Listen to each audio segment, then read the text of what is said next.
Hi, I'm Reed Larson. I'm here visiting with David Morgan, who's an expert in the silver industry. He's the publisher of the Morgan Report and also runs the website silver-investor.com. Is that correct? That's correct, Reed. All Thanks. right. Silver has been in the news recently, and you're one of the most commonly sought after voices, I believe, out in the world of silver and gold investing. And so I appreciate you taking some time to talk with us today.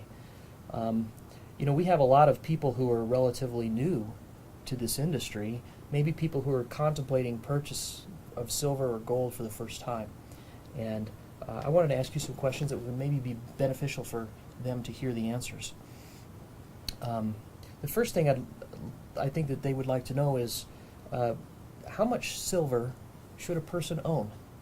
If they're making a decision, how many dollars should I allocate to silver, or how many ounces of silver should I own?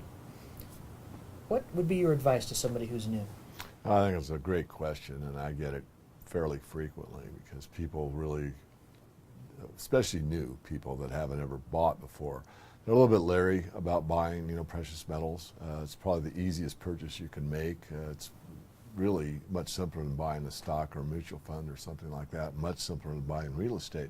Regardless, though, how much, the answer to that question is really two parts. One is that I wrote the investing rules for silver investing several years ago. There's a book called Investing Rules, and this was a book that took experts in different fields: real estate, mutual funds, hedge funds, limited partnerships, all kind of land investments, you name it, the gamut of investing. They sought an expert or two in each of those fields and said, write the 10 rules of investing in that particular venue. So Right. I was asked for silver. At that time, I said 10%. After that was published about 2 years later, I said actually 20%. But I've got a better answer than my opinion of 10 or 20%. There was a study commissioned by Bullion Management Group, which is in Toronto, Canada. The founder of that company is Nick Barashef. Nick and I are pretty good friends. And Nick commissioned the Ibbotson and Associates of Chicago to do a portfolio analysis to find out what is that correct amount of precious metals. And by the way, let me interrupt Sure. just for a second. When you say 10%, 5%, 20%, some percentage, Right. you're speaking of the percentage of a person's total net worth that ought to be invested in that type of particular investment. So some percentage of their portfolio, in other words, should be in that precious metal. Is that correct? That's correct. Okay. Exactly Very right. good. So we're talking, 10% of your total net worth is in precious metals. Okay. So Ibbotson and Associates did this study, and what they found from the Great Depression onward, that the correct amount was 15%.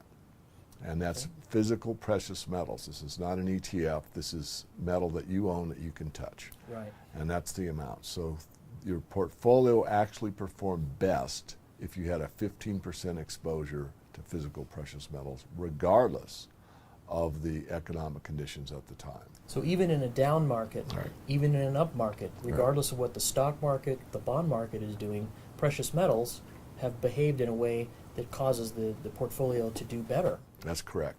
And the other thing I want to point out that the study showed was that there used to be a correlation that was different between bonds and stocks. In other words, when the stock market was looking bleak, you'd move more money into bonds. When bonds looked bleak, you'd move more money into equities.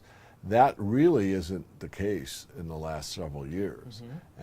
Gold is actually the most negatively correlated asset group to equities. And I said gold, not gold stocks. Gold stocks are stocks that generally move with the equity market for a while, and there are times when they break free. In other words, the general equity market could be going down, the gold stocks going up. We're here to talk about gold and silver, not gold equities per se, but you asked the question. So the right amount, generally speaking, is 15%. That's pretty much proven if you want the best portfolio performance that you can get. That's the number. Okay.